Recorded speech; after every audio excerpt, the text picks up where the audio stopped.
Okay, so hi everyone. Welcome to our monthly session for hosted by Common Tour. So in this session, we host on monthly basis and sharing very insightful topics regarding how you can start your first job in certain the particular industry. So today we have Jayden Reid joining us. So Jayden is a senior consultant in at the senior financial consultant at CGI, and he is graduated from Acadia University FC Manning School of Business. So, Jayden, correct me if I'm not really covering the full name of the school, but you bring a very unique perspective to the world of the finance consulting. And also, Jayden recently passed the CFA level 2, and also he excels in solving very complex problems in terms of the financial related in the capital markets, and also very passionate in anything financial related, including wealth management and capital market as well. So welcome, Jayden, and thank you so much for joining us today. So before I start, is there anything you would like to share with us? Maybe if you don't mind sharing with us about how you started your journey. Yeah, certainly. Yeah, thanks for the intro and happy to be here today. Yeah, so my journey, I guess it's a little bit unorthodox, but at the end of the day, I think falls into probably a similar category that a lot of listeners will definitely go through. So, I'm from a small town on the East Coast and was really interested in law out of high school. So started my undergrad sort of pursuing that path, ultimately thinking I'd go to law school. Eventually realized that I had more of a business mind and more of an interest there. So I switched into business going into probably my third year university. Didn't declare a major for another year. So we're still kind of, going through the intro process and trying to figure out my roles. Found my first internship in a government role in Prince Edward Island, where I sort of got a taste of equity research. And that just solidified kind of the interest for finance for me. I went back to school in the fall, majored, and then was very fortunate to receive my first internship with CGI in their treasury department. After there, I joined full time with CGI whenever I finished in the financial consulting group, or as we call it, the financial business engineering team. And yeah, it's been great. I've been there for 2.5 years now, I think, with my current role, 4-month internship. So approaching 3 years here in February 2025 with CGI. It's very impressive, and congratulations on your tenure at CGI as well. So I see that we just got an audience join the session. So Sima, good evening, and feel free to also unmute yourself. This is a really intimate session for today that we're having with Jayden, and he's sharing his journey and his experience in the financial industry as a seasoned financial consultant. So welcome. And going back to the question list, it's really impressive in terms of how you started your internship, and that's also how you got into the real consulting industry as an experienced professional. So you probably have covered that just now, but how did you really get your first job, or especially into the financial consulting? Yeah, so I guess my first internship with the government in Prince Edward Island. Luckily, PEI is quite a small province. For those that don't know, about 160-ish thousand people. So it really comes down to networking, and that's kind of what I've done to achieve all my roles so far. Just being open to speaking to people, kind of like identifying a role, a company, an industry in which you have interest in or would want to see yourself working in, and ultimately, reaching out, whether it's cold emailing, joining sessions, such as this, going to their career days if you're still in university, going as far as, and this is kind of, I think, an old school tactic whenever I was growing up, going and dropping off a resume in person. But I think that, today, with how competitive these industries are, and especially finance and this consulting as well, it really comes down to who you're able to get in touch with. Unless your resume just completely is above and beyond what they're seeking. So the connections you make along the way are very valuable to help you land a role, but also are valuable well down the road as you continue on your career. Absolutely. That's actually very, very insightful because we can all imagine how much effort it must have been put behind the scenes in terms of get your first step into um, the industry or your experience. So speaking of, we talked about how to get started into your career, but would you like to talk about what are some key skills or the qualification that you would say very essential for you to get your first job started? Yeah, certainly. I think it's a great question. It definitely differs. So CGI is an IT consulting firm. So outside of kind of what I do, a lot of the individuals, the professionals that I work with on a day-to-day basis come from an IT background. So, if you're looking to join CGI on the IT side, obviously you have to have, the technical skills that are, I don't know, C++ or Python coding, whatever that may look like for the position that you're interested in. From a finance perspective, obviously it helps if you're able to major in one of the business designations, economics, accounting, finance, or being able to show an interest in those areas.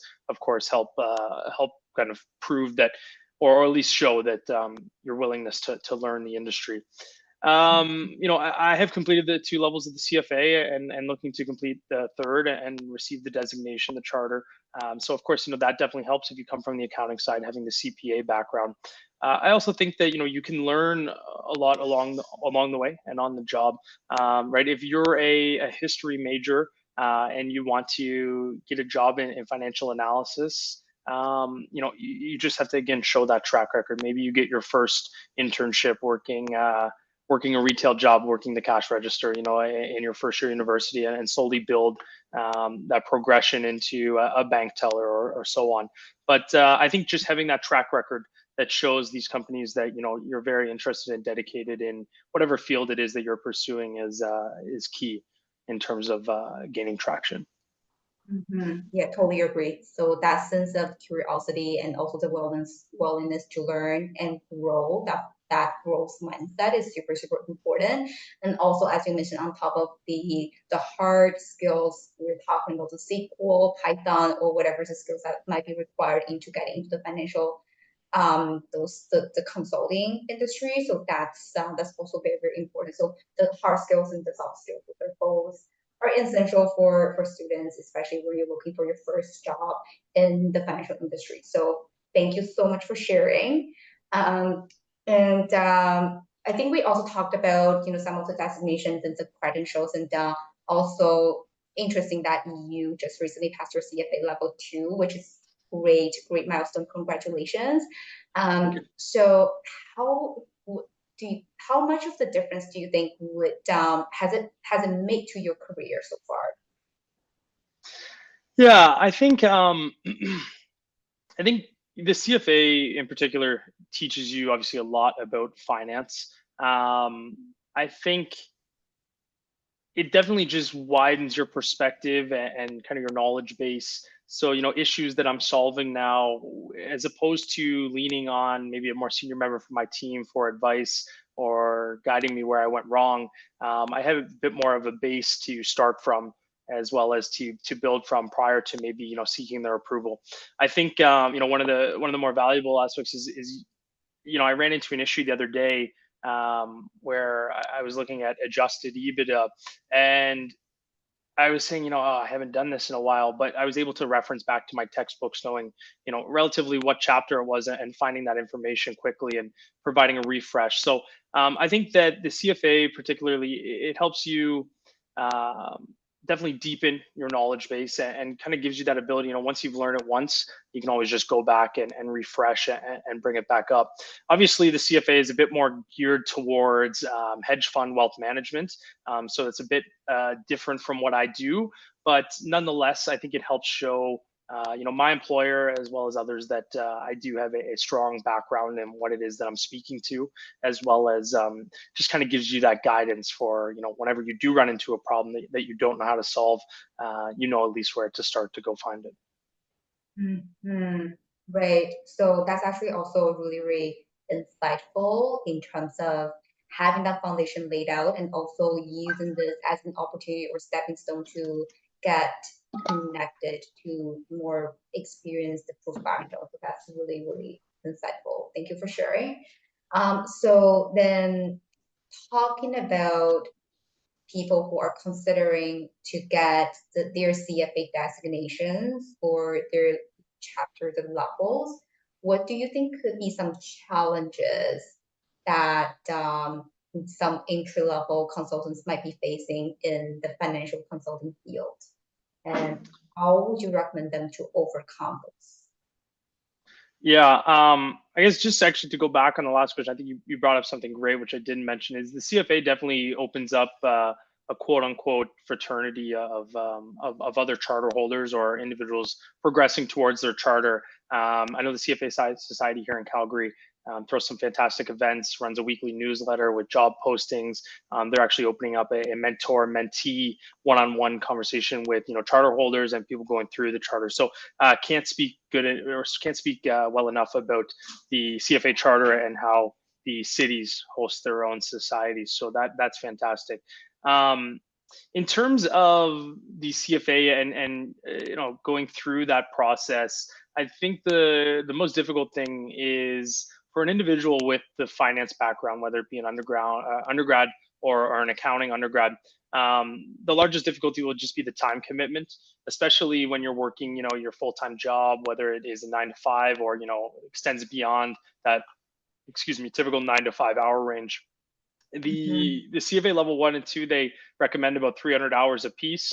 I know that I studied upwards of 400 to 500 hours per level. So, managing that while you're also managing, work, personal life, etc., is definitely kind of that first hurdle. I think if an individual comes in with, the right mindset and has a study plan and has the resources, such as, the third party service providers, then they'll definitely have themselves set up for success.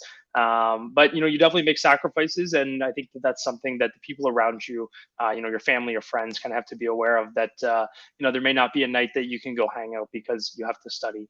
Um, I think if you're looking to break into the finance industry and you don't have much prior background, the CFA level 1, especially the CFA level 2, is a great base to really set yourself apart from others, as well as show your employers or potential employers that you do have the willingness to and the ability to learn the material, slash dedication to learn the material. I think the largest challenge there is obviously you're coming in without the finance background, without that undergrad under your belt. So not only does it add on a couple additional readings, but you're very raw. So it's a bit more of a challenge, but by no means unattainable. Mhm. So definitely a lot of efforts and hours would must have been put behind the scenes to get that the destination or at least get the level or level up. So definitely have to put a lot of effort behind it. And then with CFA being one of the really, really great asset to get your first job started, how do you think the candidates or our students should go about finding their first job overall in the financial consulting industry? If we're talking about job search strategy in general. Yeah, so I think kind of going back on what I touched on earlier, it's really key to become connected with the individuals at the companies and in the roles that you're in. I think the truth of the matter today is that a LinkedIn job posting gets hundreds of applications. And I'm not sure exactly what goes on in the background there, but a lot of resumes, although maybe great, are getting thrown out before they even maybe see a human's eyes. So it really helps if you can connect with someone who will better understand or better be able to explain to you the company, the role, and what it is they do, and maybe you can tailor your experiences towards that, as well as whenever someone's fighting for you or delivering your resume directly to the hiring manager, there's obviously that added benefit. So I recommend reaching out to people via LinkedIn. Reaching out to them via their emails. If you want to go to the extreme, maybe trying to give them a phone call. But I think the biggest thing as well is these people are very busy, and so even though you've reached out, they're not obligated by any means to respond. And a lot of people may not respond on the first time, but if they see that, you followed up periodically every 2 weeks for a few weeks now, they may be much more willing to respond back and meet for a coffee or jump on a quick phone call. I think being able to show that persistence and that it wasn't just, a one moment, I'm going to message everyone on LinkedIn is very key to kind of gain these individuals' attention, as well as to be given some of their time. So Totally agree. To have a lot of connections and spend time to connect with people and have those coffee chats and would be really, really helpful towards your job searching journey. So I want to take a pause and give some time to our audience. So in this case, because it's a very casual and intimate group tonight we are having. So Jan and Seema, I want to just um, open the floor to you and see if you have any questions or any thoughts that you would like to share as well. Yeah, actually, I do have a question. Myself, I was working at Capgemini, it's also an IT consulting company. I was working as data scientist and data engineer. I have a question like, if I'm asking for a new grad student, if I'm a new grad student, how do I prepare my skill sets? If there are any certifications, we all know that CFA is a great background, right? But for data side, data background, what kind of certifications or softwares I need to master? yeah, I can't necessarily maybe directly answer just because I am on the finance side. Of course, any sort of, I guess, well-recognized certificate that may represent the role that you're looking to get into. So, if the role if you recognize that the role is heavy in Python, having a Python designation from one of the large providers out there may be beneficial. But yeah, I guess I can't shine too much light on that, just being on the other side of the operations for CGI. Yeah, great. Yes, the SQL and Python, I think, is the most fundamental coding knowledge you have to master. And a second question is, right now, we all know in this economy, it's not very good. And consulting it's a 2B business. It's now a great time to apply to join the consulting firm. And are there any opportunities in CGI or other consulting industry that students can apply? Yeah, that's a great question. I think actually, surprisingly, CGI saw some great growth over the past few reporting periods, and I know it's been tough economically, but I think some of these consulting firms actually are semi-recession proof just due to their ability to come in and create efficiencies and ultimately lower costs for these businesses. So with saying that, there's definitely opportunities within CGI. CGI seems to always be hiring, especially on the technical side, on the IT side. So yeah, I commend anybody to go to the CGI.com website and look at open roles. And CGI is a global company, operates across the globe. So no matter where you're located, there's certainly an opening somewhere. Sounds good. Sounds good. And that's all of my questions. Thank you, Jayden. Of course. Thanks, Jan. So Seema, do you have any questions? Yeah, sorry, I joined late, so I couldn't get a chance to introduce myself. My name is Sima. I graduated from BBA Business Administration, HR and Finance.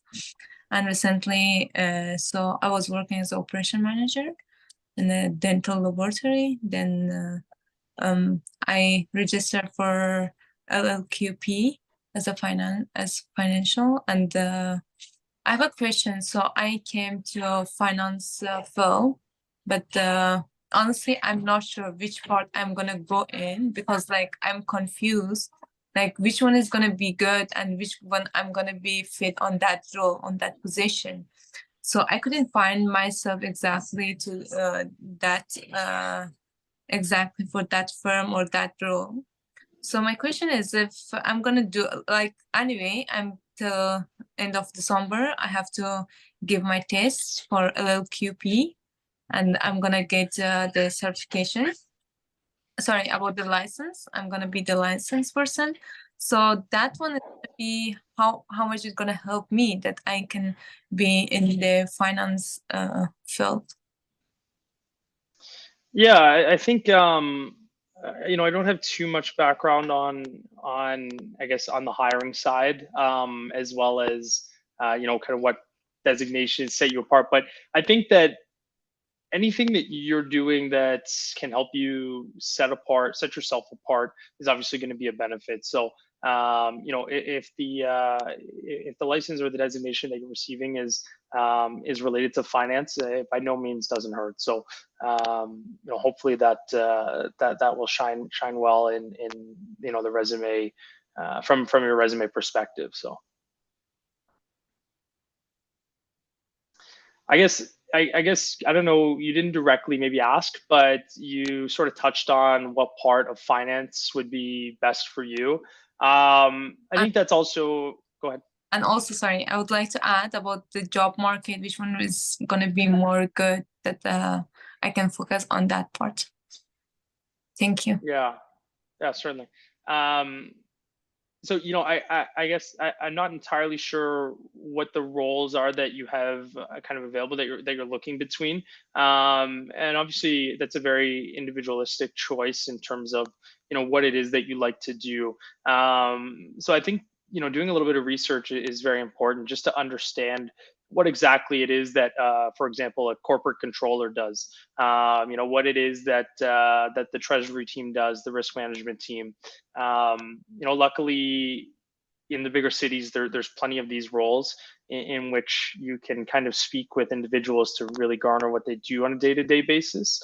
But you know, for me, I never thought I would see myself in corporate controllership. I'm not a big fan of the month end progress, and the repetitiveness of that. So I sort of ruled that out from day one. So I think that ultimately, for anyone who's trying to figure out what they're going to do in finance, whether it be corporate finance, you know, front office, back office, middle office, it really comes down to them figuring out, learning more about the roles, and then being able to maybe, you know, mark one or two off, or you know, circle one. This seems like something that I'd be good at, or would really enjoy doing for the long term.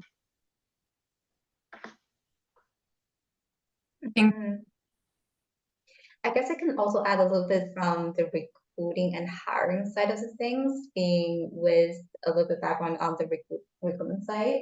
So having the certain certification in terms of, you know, if you are looking to pursue a career in finance, so having the relevant certification would definitely be really helpful to be added to your resume. And then to the second question, also to Jayden's point, that doing some research and having the conversations with, you know, in the sessions like this, or having those coffee chat with people that are in the industry or they're in the company that you are looking to join or you're looking to be part of, to have a better understanding of what they do on the day-to-day. So, and then compares to yourself to see if it's something that you can see yourself into. So then that would also be something that's really helpful to further position yourself in terms of your future career journey.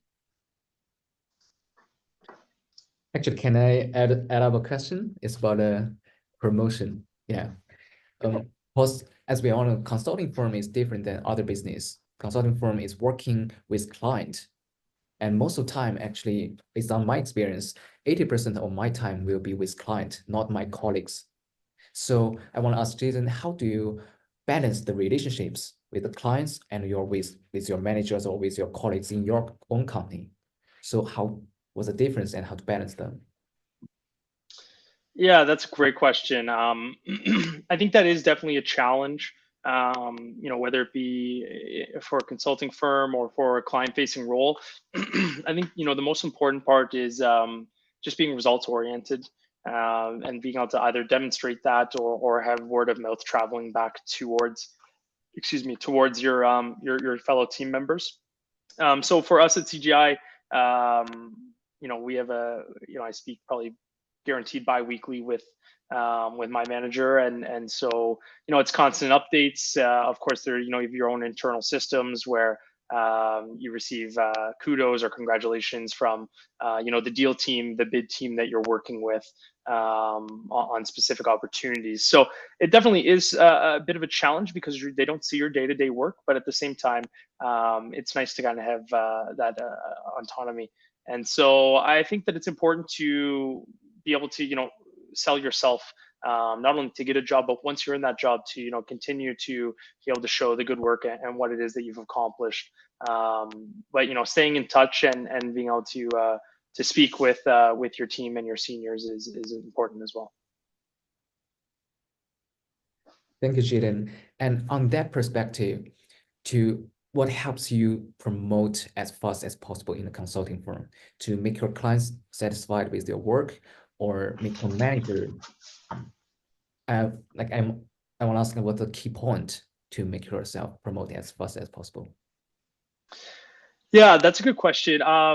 Obviously, just being good at what you do. I think like for me, a big factor that or something that I try to, practice what I preach is if I make a mistake or if I have to ask a question, I try to make sure that I don't make that mistake or have to ask that question again. So, just being good at what you're being a sponge, being able to soak up all the information is very important, and that'll translate into good work and being able to deliver results. Whenever I think of consulting as well as investment banking or management consulting, a lot of these companies run a pretty firm structure in terms of promotions.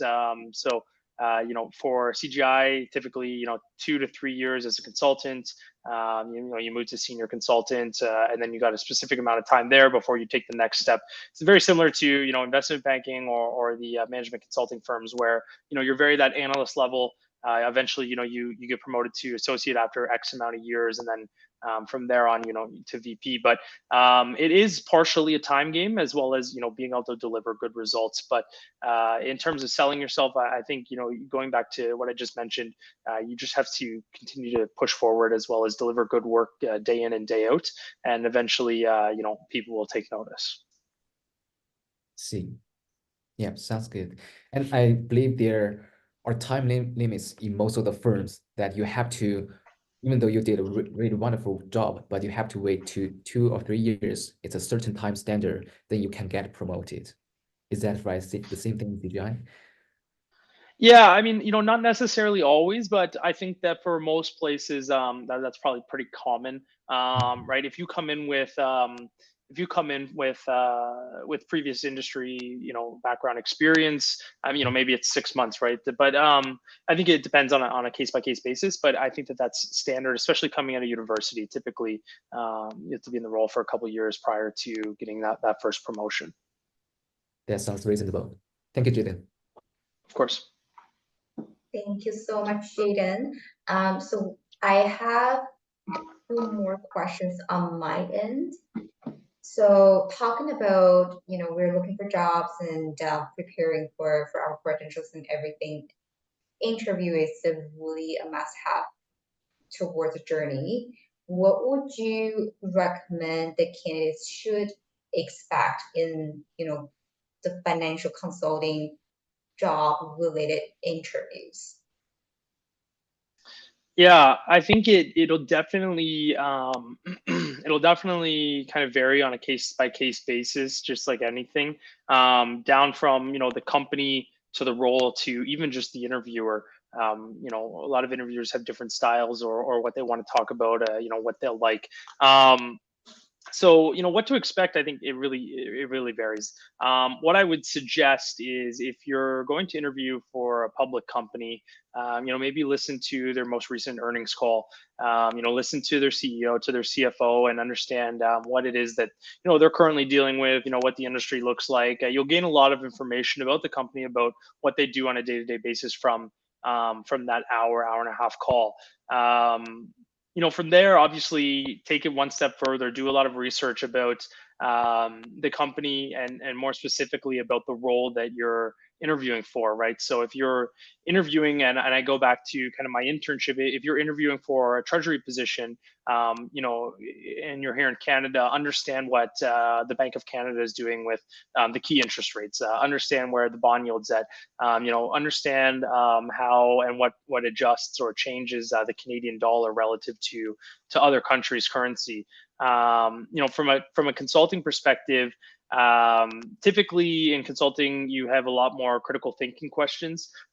So be on the lookout, or I guess feel free to YouTube sort of the case study, as they call them, by the MBBs, the Bain, McKinsey, BCG, and understand kind of that case study process, and what it is that you may be asked in terms of critical thinking questions. So I also think that it's very important to have an understanding of just overall general news. I remember my interview with CGI was very conversation based, and it was at the time where COVID was really hitting all of the commercial real estates, as well as a lot of these office buildings, and seeing a lot of turn down in usage due to the work from home policies.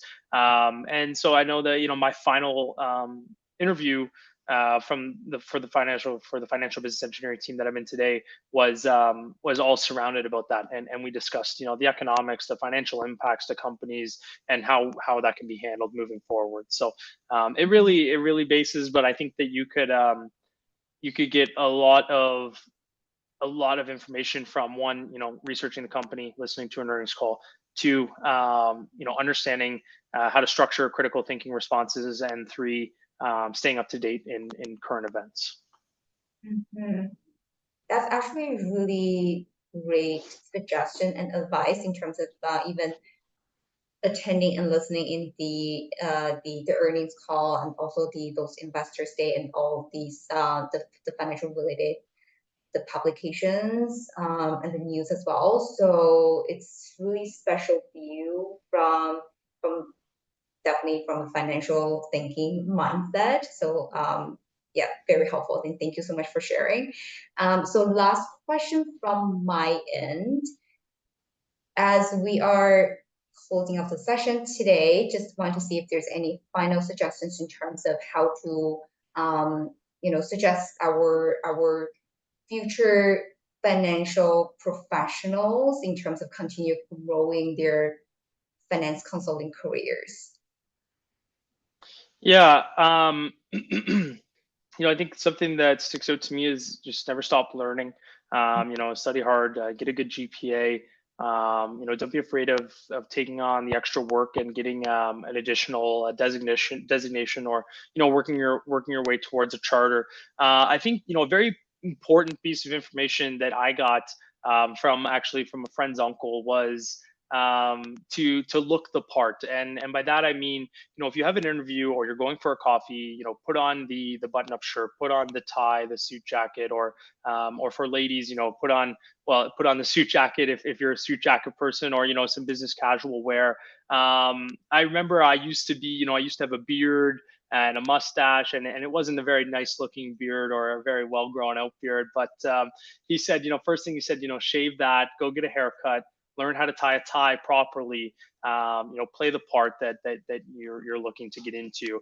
And I think that really ties back to, if you look at a lot of these C-suite executives for Fortune 500, or just public companies, they tend to be very well buttoned up. Their ties are tied well. They have a nice business casual, business professional haircuts. You don't see much facial hair on the men. So I think just being able to dress and look the part, as well as, you know, speak to them about the part, right? Speak to the current events, speak to the research you've done on the company, will really help you kind of get that upper hand, as opposed to an individual who goes to the coffee chat in a t-shirt and knows nothing about the company outside of its name. So I say to any individual looking to get a role coming out of university, those tips will set you on the right path. Totally agree. And so be professional, and also from the appearance, and also from the inside out as well. And also do your research before you go into a conversation, regardless if it's coffee chat or formal interviews. So very, very great suggestion. Thank you so much, Jayden. So going back to the audience, any additional questions, comments, thoughts that you would like to share? Yeah, I want to follow up the topics to just talk about, to grab coffee chat and maybe get some experience from internships or co-op opportunities.